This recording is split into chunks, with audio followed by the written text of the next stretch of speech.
Good morning, everyone. Hopefully you can all hear me. It's lovely to see a few faces, lots of black squares, but that's okay. So I'm Nicole, and I'm one of the directors of Inspired EC, and I'll be doing the training today on seeing the magic in the moment. So we're talking all about programming for babies. So this is generally a session that we would run when we run it in person. It would be a 2-hour session. So it's a really big session. We've jam-packed it into 1 hour. So lots of information brought down into 1 hour, lots of the basics. So I will just get my screen ready to share. So I will be sharing my screen with you today so that you can see all the bits and pieces. Now, just make sure it's all going to cooperate nicely.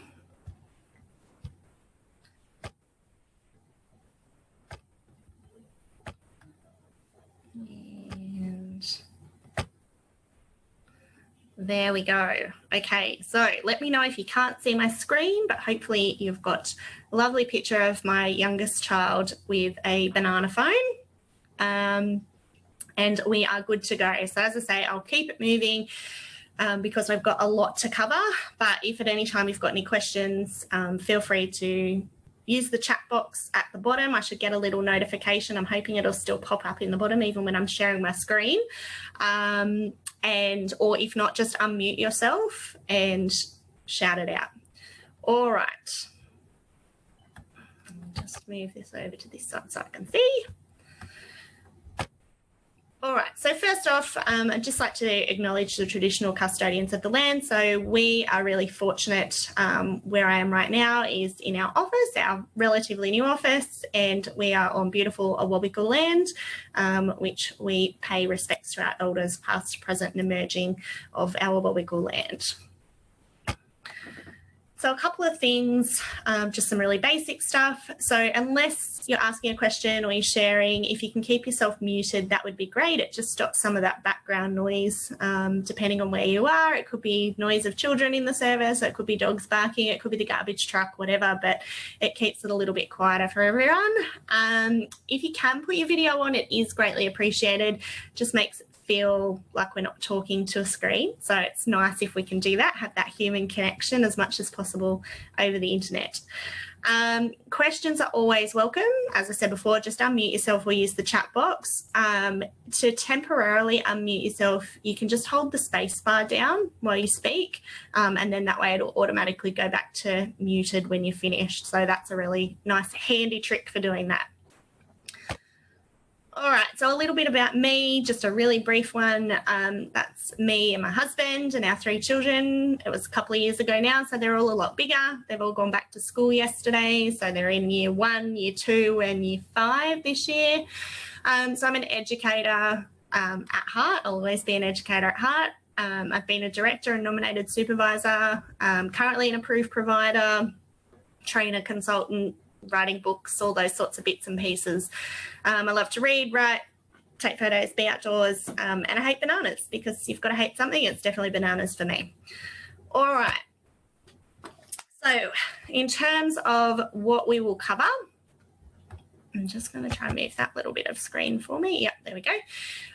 So we're going to be looking at a summary of infant development. So just a really brief look at infant development, just because it helps to underpin what we're talking about in terms of programming. We'll talk about what a program for babies can look like, how babies play, and then the real basics of kind of planning, observation and documentation. All right, finish this sentence. Babies are. Now, you might like to type it in the chat box or you might like to unmute yourself and share, but how would you describe babies or infants? And I will use that term interchangeably. I think babies tends to be a term we're more confident or comfortable with. Infants tends to be a more official term. So whichever term you use, that's okay. But if you'd like to finish the sentence and tell me what babies are. I've got one in the chat box. Capable. Excellent. Babies are indeed very capable. Babies are full of curiosity. Most definitely. always learning. Dependent, absolutely. Learning. Sponges, yes, they can definitely take in whatever else is going on around them, so they tend to absorb a lot of what's happening. Curious to learn. Beautiful. Excellent. So we're all kind of on the same page. Confident. We have a high image of infants, so that's a really lovely thing to see. Even the dependent one, yes, they are really dependent on us, and I think it's important that we recognise that. But then depending on the age, as we get to our slightly older infants and they're kind of turning into toddlers, we see that independence really starting to emerge, and it can be a really tricky area going between the two. All right, so babies are lots of things. All right, what is this? The image is a little bit blurry, but what do you think it might be an image? What might it represent? Again, if you want to unmute yourself and share, or you want to comment in the chat box, you're more than welcome. All right, we've got a suggestion in the chat box. Oh, rain on windows. It definitely does. And today here in Newcastle, it is most definitely rain on windows. Very rainy here today. It's not rain on windows, but it could be. I always think it looks like an art piece, like something you'd see in an art gallery. Any other suggestions? Oh, roots that are growing. That's a really interesting one. All right. In fact, it's a representation of the brain, the human brain. Ooh, splash of art, absolutely. But it is, it's a representation of the human brain. So what we're seeing right over on the far side of the screen is the human brain as a newborn. And so you'll see the human brain as a newborn. There's a few connections, there's a few bits and pieces going on, but ultimately it's just kind of a couple of bits, you know, it's like that's what we're starting with. We're starting with a couple of those bits, and that's because our brains are so new. They've already developed a lot during pregnancy, but ultimately they're so new and everything's kind of building and working on. Then as we move on a little bit, I think this one's about 3 to 4 months, and we start to see already that we've probably at least doubled the number of connections and pathways in the brain. We move on a little bit further and, you know, we've got higher numbers again. This one up here, this the fourth over, so second last one, is actually the toddler brain. And I think that's a really great representation of the toddler brain because there is just so much going on in the toddler brain. And as you can see, you know, some of those pathways have really thickened up. But then the interesting part I find is that the one on the end is the adult brain. Now, what do you notice between kind of the child brain and the adult brain? Oh, I didn't mean to do that. What do you notice between the child brain and the adult brain?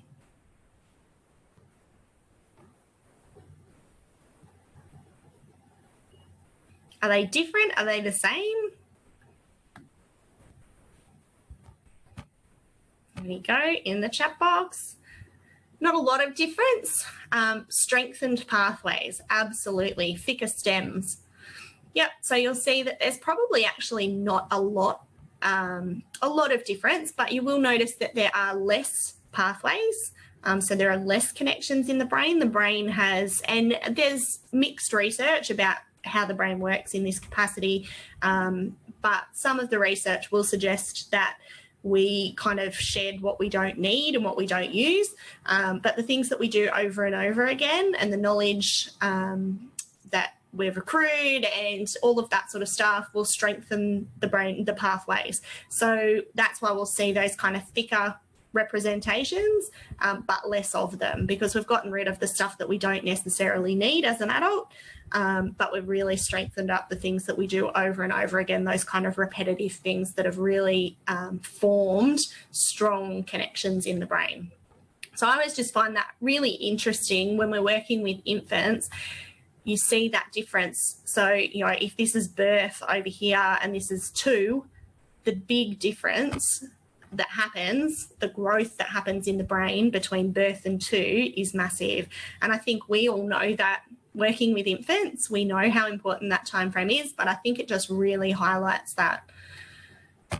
Okay, Next, we'll go on to a bit of infant development basics. And as I said before, we're not covering everything because there is just way too much to cover. You can kind of go on and on about infant development for an eternity. But we've just covered a few of the basics. So one of the absolute keys that I always refer to when working with any child, but particularly with infants, is Maslow's hierarchy of needs. And I feel like this is something that we often learn in our initial training, but then once we're kind of working with children, it may actually go to the back burner while we kind of, you know, sometimes we get a bit carried away with newer research or something that's a bit more interesting or appealing. But for me, I think when we go back to Maslow's hierarchy of needs and looking at meeting those basic needs before anything else, we're doing a much better service to children. So, you know, we're kind of starting at those really basic needs for children. If we don't meet those absolute basic needs, you know, love and belonging and safety and, you know, food and water and shelter and all those kinds of really basic things, if we don't meet that, then those kind of, you know, the learning things, I suppose, or the educational things that we sort of, I think, expect to see in our programs, those things can't happen. So we really need to make sure that we focus on the needs as well. So I guess for me, where I come from in terms of programming for infants is it will look completely different to how we program for older children, and it should look completely different. So I've worked with educators in the past who said, oh, I find it really difficult to program for babies because they don't have interests, and I feel like I'm just doing sleeping, eating, changing, and, you know, that sort of thing goes over and over again. Sleep, eat, change, comfort. Sleep, eat, change, comfort. Those sorts of things go over and over again. And I think that's why we need to focus on those as a really, really key part of our program. So we've also got attachment theory. So looking at the importance of infants developing a relationship with at least one primary caregiver. So in the UK, the primary caregiver model is quite a favoured model of care, particularly we're working with infants. They really put a lot of emphasis on building that, you know, at least one key relationship. Now, I know in Australia, sometimes I've been in services where they've said, we don't like to build that one key relationship because what happens if that person's away? My perspective on that is if that person's away, we have one rough day. You know, and we have one rough day. It's hard. I was that person for a number of children, but one little boy in particular, I was his primary caregiver. We had a really, really close bond. And yes, when I went away or I had a day off, it was really difficult for him. But on the other 150 days, it made his life so much easier. You know, he had that really secure connection, that really strong sense of belonging. So I think we need to think in a big sense rather than, oh, well, it's going to make it hard for one day. Then, you know, do we want it to be hard every day because they don't have that attachment? We can also refer to Bronfenbrenner and the systems of influence. So looking at how the child is influenced by external factors, environments and relationships. So the child that we have in front of us, you know, while they might be new and in some cases they might be, you know, 6 weeks old or 6 months old, they're highly, highly, highly influenced by the whole world around them, their space within our service, their family, their extended family, their community, their culture, their religion, their, you know, all of these sorts of things help to impact on that child. And I think they're things that we need to be aware of. Milestones, so being aware of milestones, it's really important to have an awareness of them. Do we need to do checklists all the time? You know, is this child meeting this milestone? This is just a really simple example of a fact sheet around milestones. Gives you a great indication of, you know, key things that are happening at key times. Doesn't mean that that's always going to be the case. And I think that's why I've put the second part, you know, it's more about the journey and the progression than the age that it actually happens. So for some children, they will get to certain milestones much quicker and then that might plateau out. Other children might be slower to get to those milestones and then they have a bit of a spurt and they speed up. Where milestones can be important is when they help us to identify that there might be cause for concern, or there might be a way that we can support a child. Milestones are also really helpful in when we're planning our spaces for babies. So if I've got a room full of infants that are around kind of 7 to 8 months, then I know that those infants are, you know, starting to get around. They're starting to creep and crawl around. They're starting to drag themselves or whatever. So I want to set up my environment responsive to that. So I want to set up things like I might put a tunnel in the room, and I've done that not because these children are interested in tunnels, but because I know that developmentally that's the age they're at and that's going to support that development. All right, so the program. So in order for us to engage children actively in learning, educators need to identify children's strengths and interests, choose appropriate teaching strategies, and design the learning environment. And that's from the EYLF.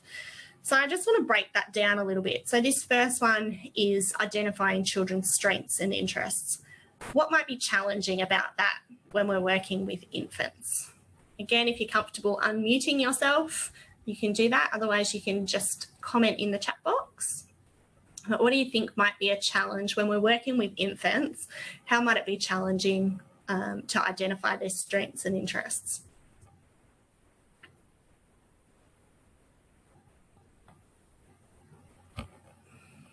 Okay.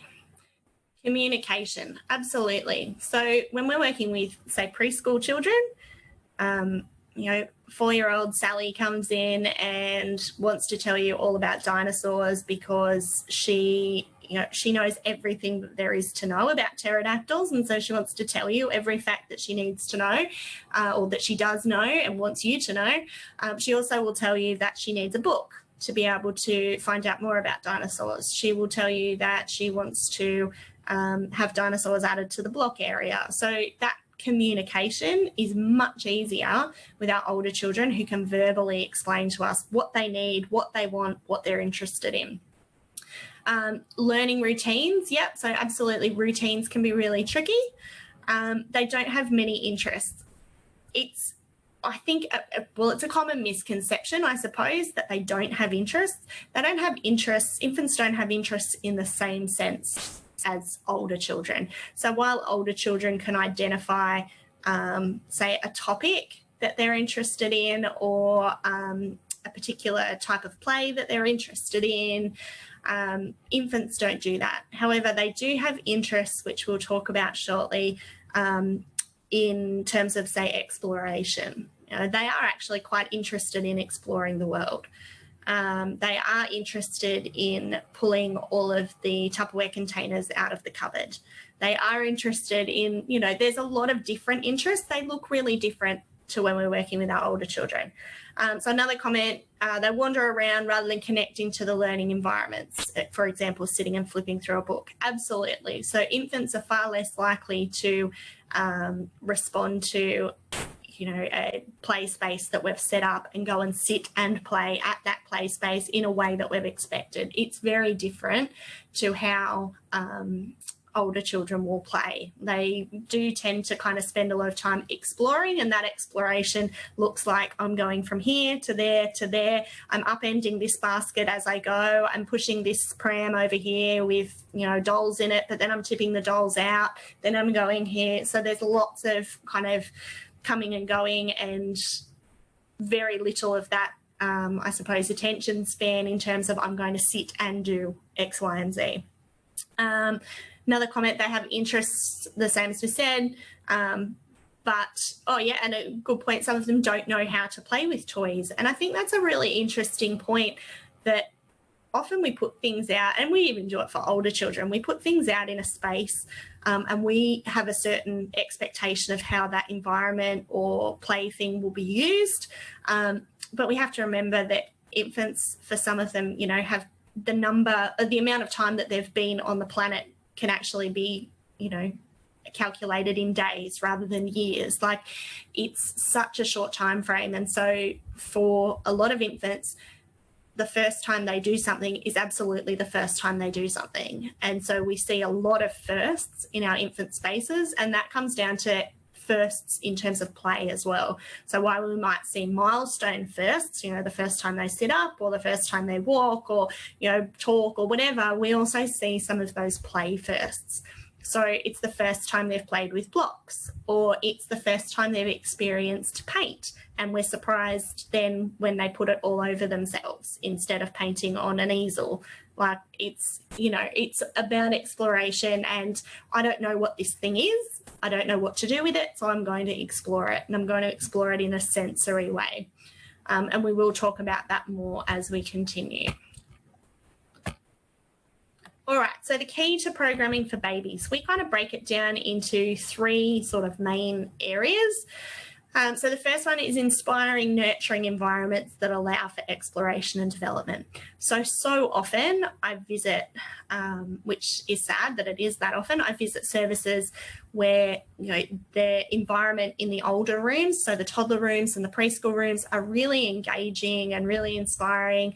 And then I go into the infant space, and it can be quite uninspiring. Often there's a bunch of, you know, plastic toys on a rug, or there's a lounge and some books, but it's not really allowing for real exploration.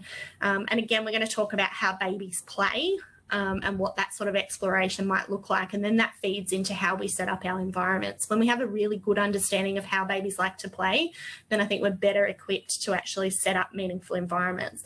So our environments form a really key part of our program.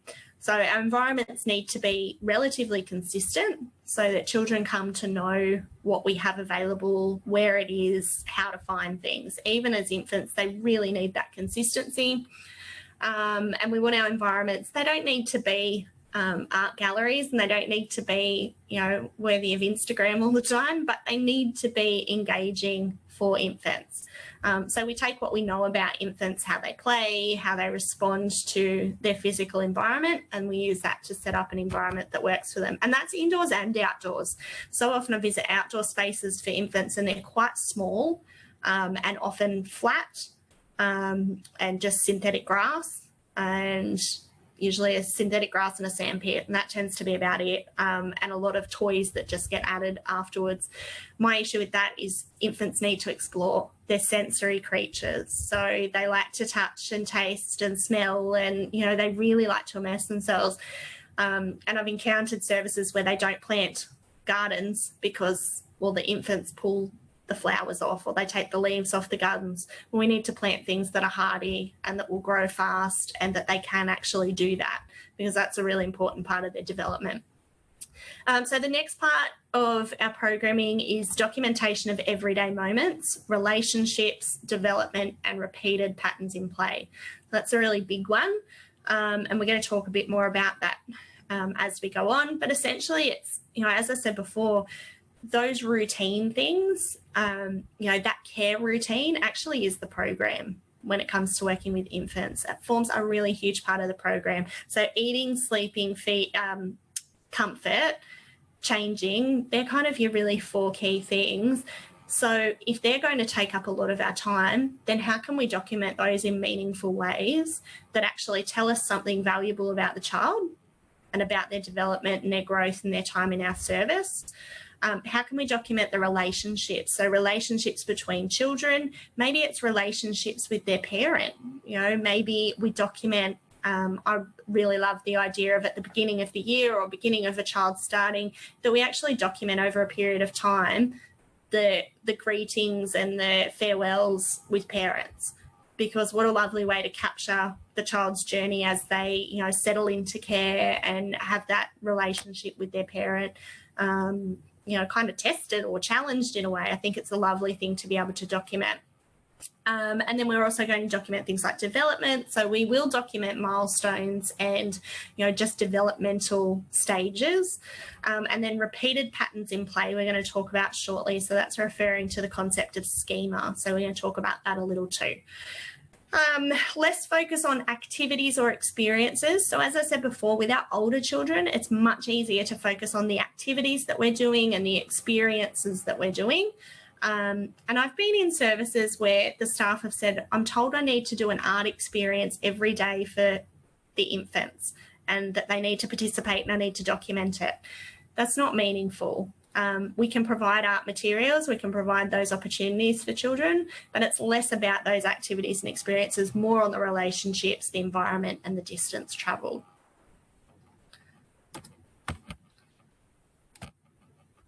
Okay, so heuristic play. If you're not familiar with the term, you might be already, which is great. Comes from the Greek word eurisko, which means I find or I discover. And it's essentially any sort of scientific inquiry starting at about 10 to 20 months, so our slightly older babies, and continuing throughout life. Heuristic play is rooted in young children's natural curiosity. So this fits in really well with the concept of schema, treasure baskets. It all kind of links together. But essentially what's happening with heuristic play is that we're giving children access to materials, open-ended materials, that they can explore. That's essentially what it is. It's an exploration and discovery of materials. So it goes back to, as I said before, you know, infants who love to pull all out of the kitchen cupboard. You know, and that used to keep my children amused for a good half an hour while I organised dinner, and, you know, stacking plastic cups or, you know, whatever. It's that exploration. And so you'll see in this image, the infant's got a variety of materials. So there's different textures, there's different shapes, there's things that might smell different, there's things that when they put them in their mouth will taste different. And if you are worried about things going in mouths, it's just having a simple process of being able to clean, you know, materials. It's really that simple. You cannot prevent babies from putting things in their mouth.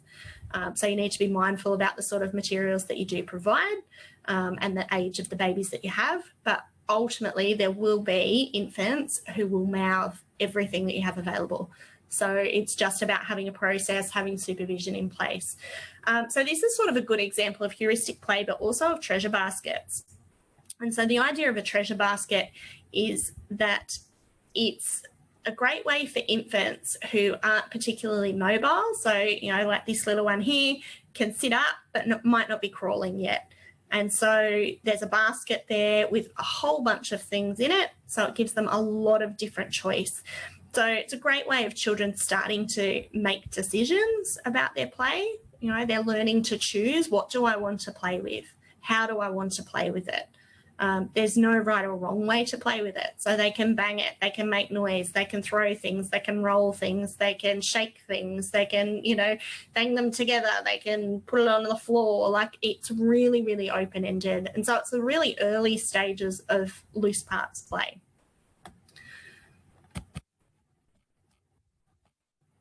As I say, if you've got questions at any time, feel free to pop them in the chat or to unmute yourself. So again, as I said, this links in really well with treasure baskets, offers children the opportunity to make choices and decisions, and it's really their first taste of freedom. Promotes the development of concentration. So like someone said before about infants, you know, tending to wander between things, this is actually a great way for infants to spend time focused, because they're getting the choice of what they're focusing on. And it allows them to learn many abstract concepts. So it's things around texture, and, you know, there's lots of different concepts that we can kind of explore. This is a really good example of a treasure basket because it offers a variety of colour. It offers different texture. It offers things that, you know, you can put into other things. It offers things from nature. So it's really great if you can have a mixture of items available for children, and they're really easy to set up. You know, you just kind of get a whole bunch of odd stuff, put it in a basket, make it available, and it's really easy to clean up because it all just goes back in the basket. So some of my favourite infant spaces I've visited have used a lot of treasure baskets, and they'll just have them in various parts of the room on a nice rug, or, you know, with a cushion or whatever, and children can have that time to explore. All right, so what sort of things do babies like to do over and over again? So again, if you like to put it in the chat box, you can do that. What sort of things do you see babies doing over and over again?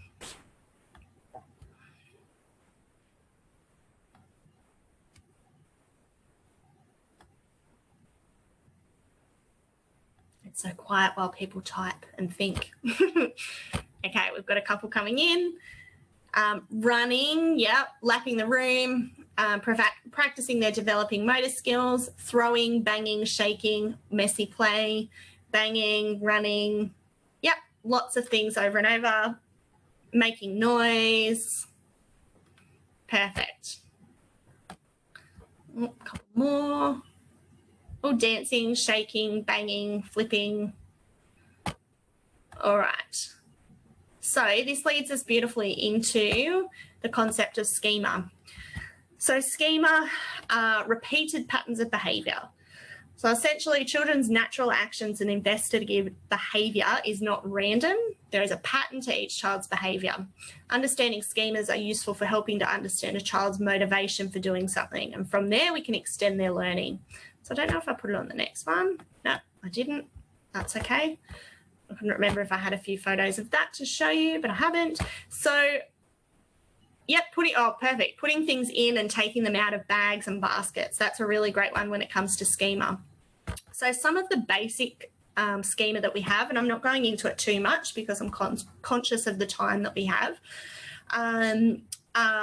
transportation. Transportation's a big one, particularly with our slightly older babies who are a bit more mobile. And so transportation often will look like I've put all of the dolls in the pram and I've taken them over to another part of the room and then dumped them out. I've put a whole bunch of things in a wheelbarrow and I'm pushing them around in the wheelbarrow. So transportation is essentially taking items from one place to another. And so children will love, particularly those slightly older babies, prams, wheelbarrows, bags, things that they can move items in. And so that's how we can then set up our environment. But we also need to be mindful of our response, I suppose, because sometimes when children are transporting, we will hear, take that back to there. The blocks belong over there. The blocks actually doesn't matter. We need to think about, does it matter? And yeah, sometimes it will matter where things go, but ultimately I think we need to watch how children are playing. Filling and emptying is a big one. We'll see that often in sand play. So children filling buckets, tipping them back out, filling buckets, tipping them back out.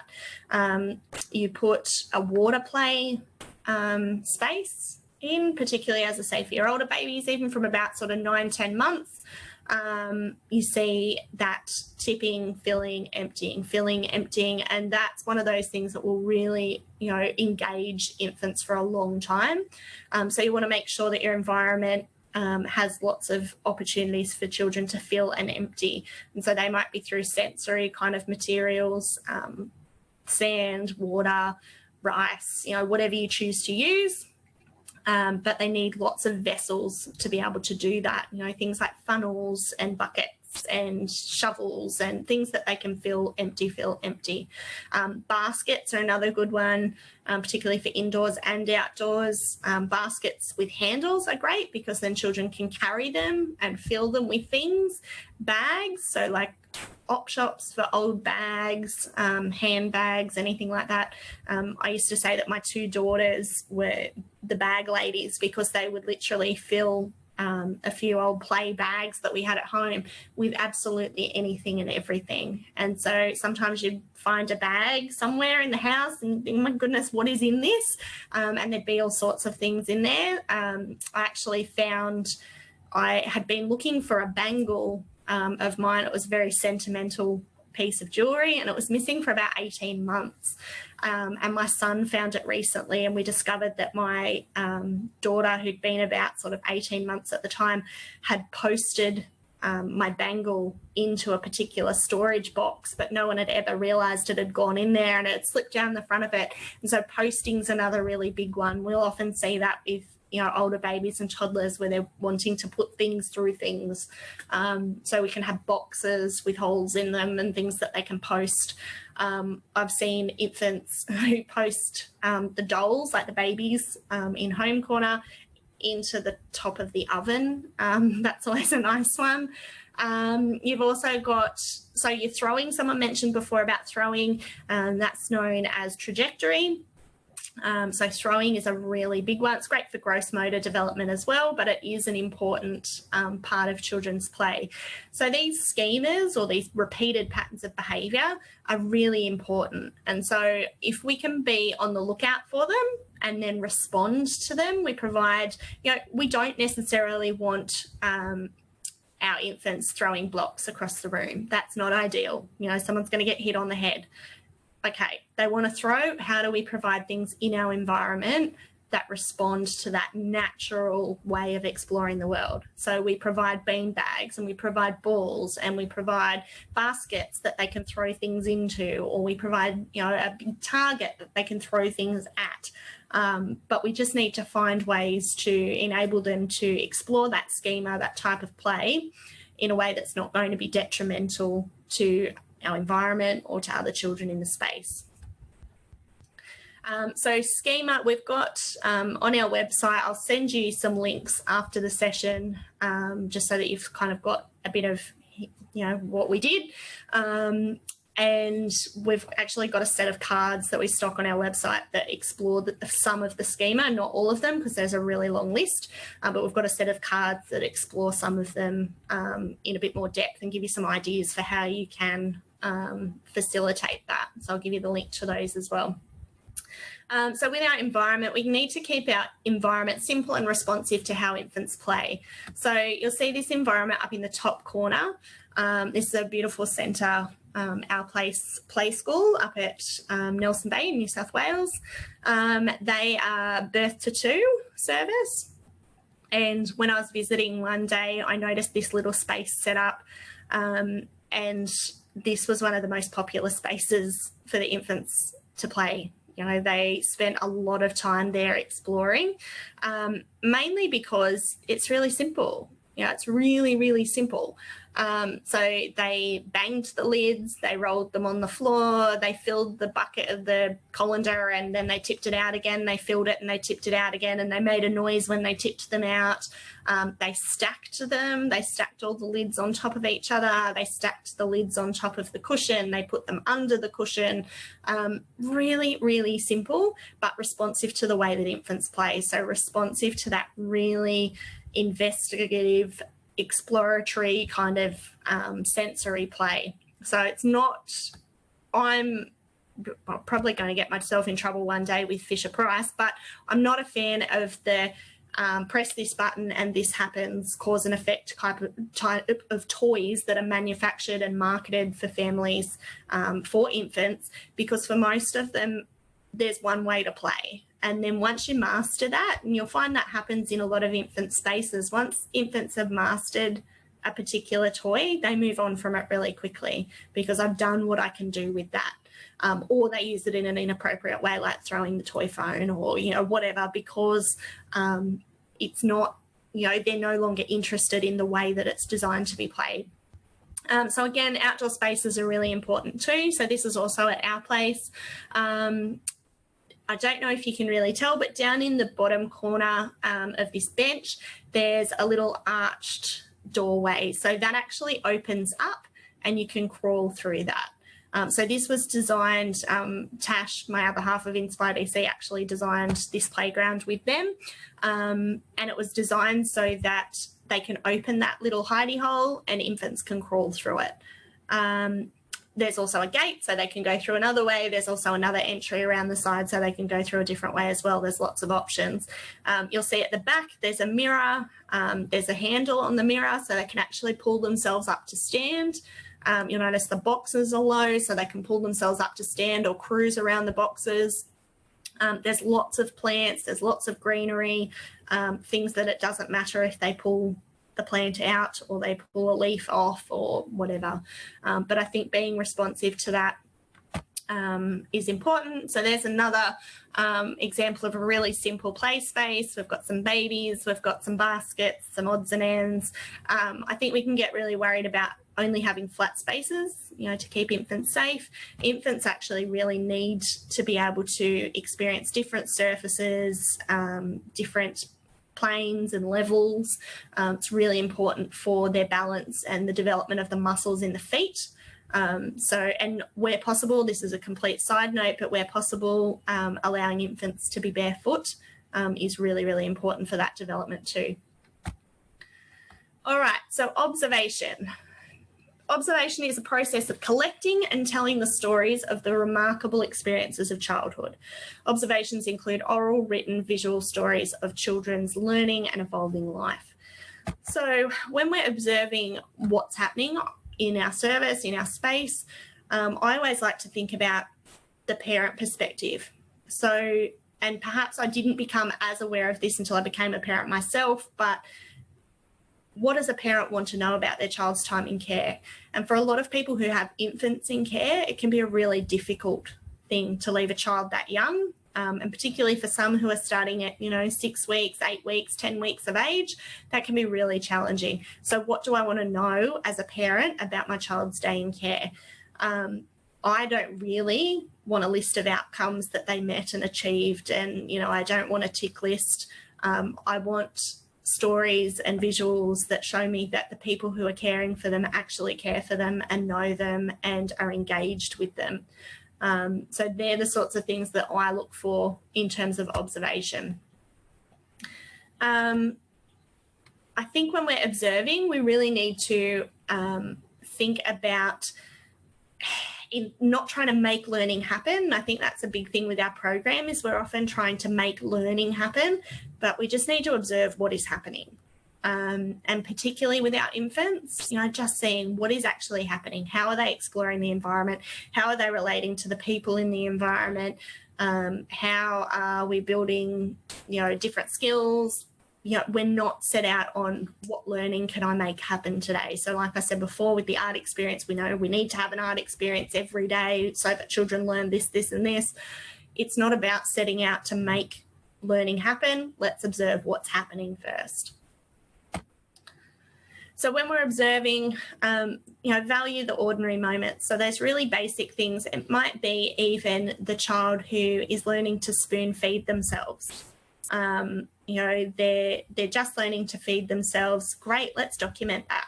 If it's the first time they're using a spoon in the service, let's document that. And maybe we document it over a couple of weeks.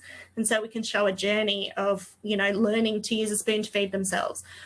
Really ordinary, but actually a really nice developmental story that shows their time and their progress in our care.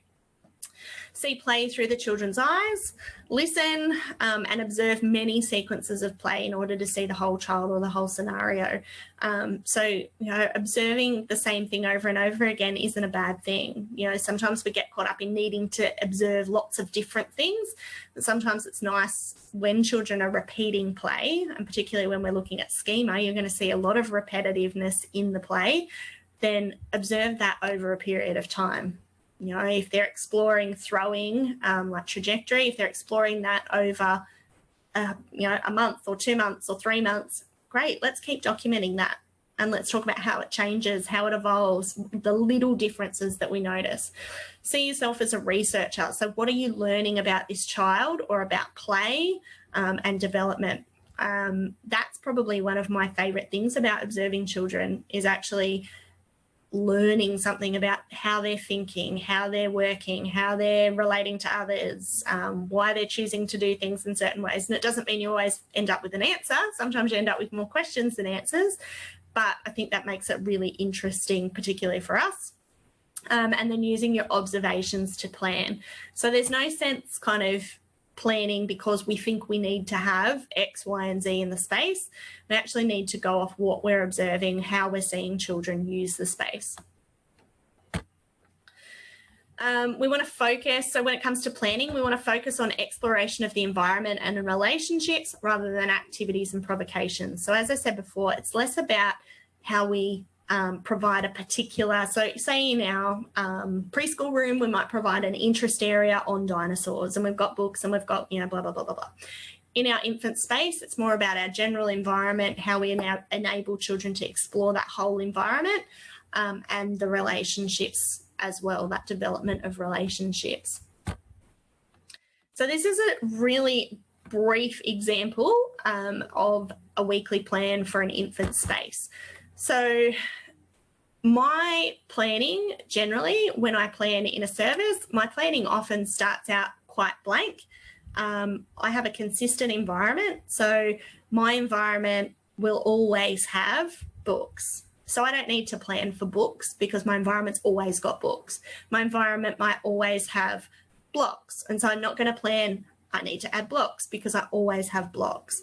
What I will do, though, is talk about the things that we're going to add to the environment or that we're going to change in the environment, or the things that I'm going to do differently, or the support that I might give to children as an addition to what we always offer. And you'll see that down the bottom here. There's kind of a preface, I suppose, or a disclaimer. Our environment is consistently set up with play spaces that support development and discovery. We add or remove resources and experiences based on our observations of play, input from families, and the knowledge and understanding of our educators in relation to the EYLF. So sometimes we'll add things because we know that our children are of a certain age or, you know, whatever. So you'll see this top one, we've broken it into two sections. So we've got development.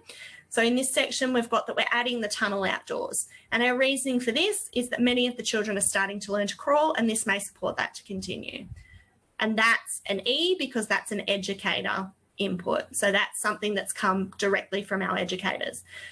We've also got that we're adding a basket of bracelets to the indoor environment. We're supporting schematic play in terms of rotation and circularity. So that's one of those schema.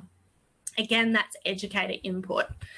Over on our discovery side, we've got that we're adding dolls and prams to the indoor environment. Now, the reason for that is that Olivia has a new niece and has been gravitating to dolls at home. And that's family input. Then, so the family's told us that, we're going to add that to the program to support that play. Adding beanbags to the outdoor environment, see observation on the 5th and the 6th, children throwing balls. Great, so that's directly from an observation. So that's our plan. Now, it might have more on it. There might be a lot. As I said, this is a really, really simple view, but essentially, we're still going to do all the same things that we normally do. We're still going to have our environment available in the same way that we have our environment. It's just our additions that we're going to make to that environment based on our observations, our family input, and what our educators are seeing and knowing about the children in the group. So that's really, really simple. All right, so our documentation needs to focus on the journey of the whole child. So we want to see that journey over time. You know, as we saw before in the very beginning with that brain image, what changes from birth to 2 is enormous. So let's focus on some of those changes in that journey over time. So in our infant spaces, some of those infants will be with us for a couple of months, or they might be with us for a year or even 2 years in a birth to 2 space. So we want to look for the wow moments that are relevant to the baby, but also value the everyday. So those wow moments might be things like taking first steps. Now, that's a really tricky one for some educators. Some educators are reluctant to document firsts that happen in our care for fear of upsetting families, that they might have missed it. That's a conversation you really need to have with each family, is if your child has a first while they're in our service, do you want us to talk to you about it? Do you want us to tell you? Do you want us to document it? Some families will say, yes, absolutely. Other families would prefer to think that it didn't happen at the service and wait for it to happen at home. So I think it's a really important conversation that you need to have with each family. So there's some of those wow moments, you know, taking first steps, saying first words, you know, bigger kind of things, I suppose. But also valuing the everyday. So as I said before, maybe learning to feed themselves, or how they wave goodbye in the morning, or, you know, those really simple things. And then we want to also document things like relationships. So as I said before, it might be relationships with other children, you know, how they're developing relationships with other children in care, or how they're developing relationships with educators. And for that one, you might need to, if you're that child's primary caregiver, or you're that person that has that real connection to them, you might get somebody else, another educator, to document that for you. You know, they might take some photos for you, or take a video, or whatever, but something to document those relationships. As I said before, you might document the relationships with family. because that can be really important as well. Growth, so we might actually look at physical growth, but also just growth in terms of their well-being and their time in the service, how they, function in the service. And that emerging independence is a really lovely thing to be able to document as well. So we're less about documenting the activity that the child did, although you might see that, you might see them exploring. We put the beanbags out and yes, they started throwing the beanbags, and so they're exploring that trajectory schema. So you might document that. But it's less about that and it's more about the care and the whole experience of the child. So some different types of documentation. Visuals, that might be photographs or videos. Videos can be a tricky one depending on how you do your documentation for families. Learning stories are a really great way of kind of putting a bit of heart and soul into them. I do recommend, if you are not familiar or overly familiar with learning stories, we've got a couple of books on our website by Margaret Carr and Wendy Lee, and they really go into what learning stories are all about. So I'll put the links to those as well. Jottings are great for infants. So you might be just collecting little bits over time. And so it might be that you just keep them on Post-its for a while and you stick them inside a book or whatever, and come 3 months later, you actually build a really clear story of their progress over time. It might have been learning to walk, or it might have been, how they settle into the service or how they play in a particular space or whatever. But, just those really, and they only have to be, 1 or 2 sentences with the date on them. And then by the time you've kind of got a collection of them, you start to put together a real picture that can then tell a story, and you might turn that into something else. But it's a really simple way of collecting information, and anecdotes and running records, just really basic kind of observations that you can then document. If you're going to put documentation on the walls, and this is a great example of that, which I think it's lovely if you do, make sure it's meaningful. So it's not just about slapping up their painting, their finger painting that they did on the wall with a piece of blue tack and walking away. We want to make it so that, we know who did it, why they did it, when they did it, how they explored it. So I've seen some beautiful ones in infant spaces where they've got photos of the children actually engaged in the experience, then they've got their artwork, then they might have a little story about it. Make it meaningful if you're going to stick stuff up on the walls. Make sure that it's not just art. It's really easy to document children's artworks because it's a physical thing that, brightens up space, and we can kind of, stick it up really easily. But we want to make sure that we respect children who actually don't engage in a lot of those art experiences. And there's a lot more that we can share. When it comes to infants, I think it's really important that there's lots of photos in the space. Photos of the infants in the space, photos of the infants with educators, photos of infants with families. We often talk about creating that sense of belonging. Then, there is nothing better for infants and toddlers than seeing themselves. That's me and that's me with, someone. And even if they can't verbalise that, there's that recognition of that really quite early. Involve the children. So if possible, get children involved in where you're putting things.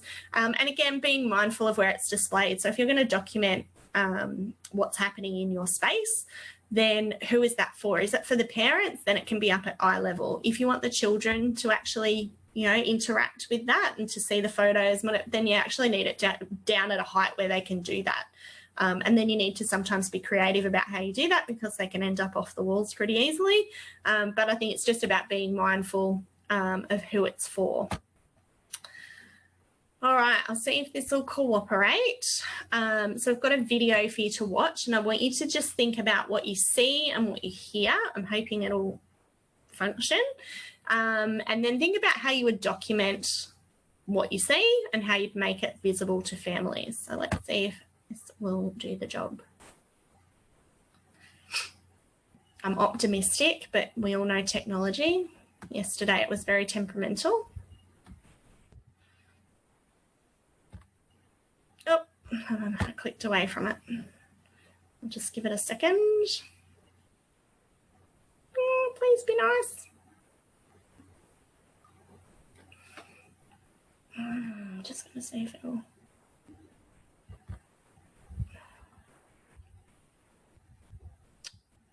It's not cooperating. Just going to try something very quickly. Let's see if I can get it to work. Oh, it's not cooperating. All right, well, we're running low on time anyway, so I might send you a link to the video because it's actually, I think, on our YouTube channel. So I can send you a link to it with some reflective questions so you can kind of have a little bit of a look at it yourself and just see how you might document it. So moving forward, what we really want to be doing when we're programming for our infants, we want to build relationships. So first and foremost, we're building those really strong relationships with infants. If they don't feel comfortable and confident in their space, they're less likely to explore their space and to really reach that sort of full potential. Again, it's that going back to Maslow kind of stuff. You know, they need to feel secure, they need to feel safe, they need to feel loved, they need to feel nurtured, they need to have been fed. You know, the infant that's hungry or that's tired is not going to explore. You know, they're not off engaging in our program. So we want to really focus on that first. We're going to look for those magical moments, you know, the things that make us kind of go, oh, that's beautiful. You know, maybe they are the first steps, or maybe they are the exploration with a different type of material, or the relationship with a family member, or the relationship with an educator or another child, or the way in which they explore a particular part of the environment. Look for those magical little moments and keep it simple. You know, don't overthink it. I think sometimes we get really carried away with thinking that our program needs to be this really big thing, and we need to have, I know when I first started in early education and care, it was very much a box system, and you know, we had boxes of the cognitive stuff and the art stuff and the construction and the gross motor and the fine motor, and we really had to have something in all the boxes. And then there was an expectation that those things actually happened and that the chaos of the day didn't overtake those things. And I think we put a lot of pressure on ourselves for our program to be this big, huge thing.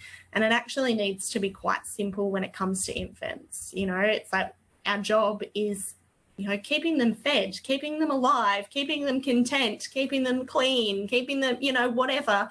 But it's less about that kind of, you know, turning them into baby Einsteins. You know, they don't all need to be able to do the flashcards. It's that simple play, simple exploration, really going back to those basics about what we know about babies and how they learn, how they engage with the world. So really keeping it very straightforward. So documenting the learning and development of babies should be meaningful and personal to that baby and their family, not a checklist. So it's less about wanting to kind of tick off boxes and say, yes, we did this. Yes, this infant can now do that. Yes, they can now do that. It really needs to, and that's just documentation in general for all children. It should be meaningful and personal. But I think it's even somewhat more crucial when it comes to infants, because they can't go home and tell their family, this is what I did today, this is how I played. They can't do any of that. So we really want it to be meaningful and valuable for the families so that they can understand, you know, how their child is engaging in the space, how connected they are to the adults that are in the space, yeah, all that kind of stuff. So that was a very, lots of information in there. Hopefully you've taken something from it. As I say, I will send you an email with some links and some information that might be helpful. There's also a reflective sheet. I'll send you a link to a feedback form so that we know how the session went. You can let us know what you'd like to see other sessions on, or if there's anything that we can do to make the sessions more functional for you. If you've got any questions, I'll be here. You can put them in the chat box or just ask me. We'll also organise your certificates and stuff after that as well. They'll usually be linked to the feedback form. So once you've filled in the feedback form, then you'll get a certificate sent through as well. So that'll come through in the next couple of days. So don't stress if you haven't got it in an hour. It might take a few days just for that all to come through. And I'll also send you that link to the video as well, because it's a really great little video just for, I just wish it would have played because really frustrating. But it is a great little video for seeing how infants can play with something really quite simple, and there can be so much going on when we just slow down and look at what's happening. So I will leave it at that. We've right on 11 o'clock. We've done really well. There we go. Someone just said, well, we get our certificate in our emails. Perfect. I probably answered the question just as you were sending the question. So yeah, you will get a link to that as well. So your certificate will come through. If you've got any questions afterwards, feel free to send me an email. My email address is there. Other than that, I will let you get back to your day with children for those of you that are in services, and hopefully see you on another Zoom soon. Thanks, everyone.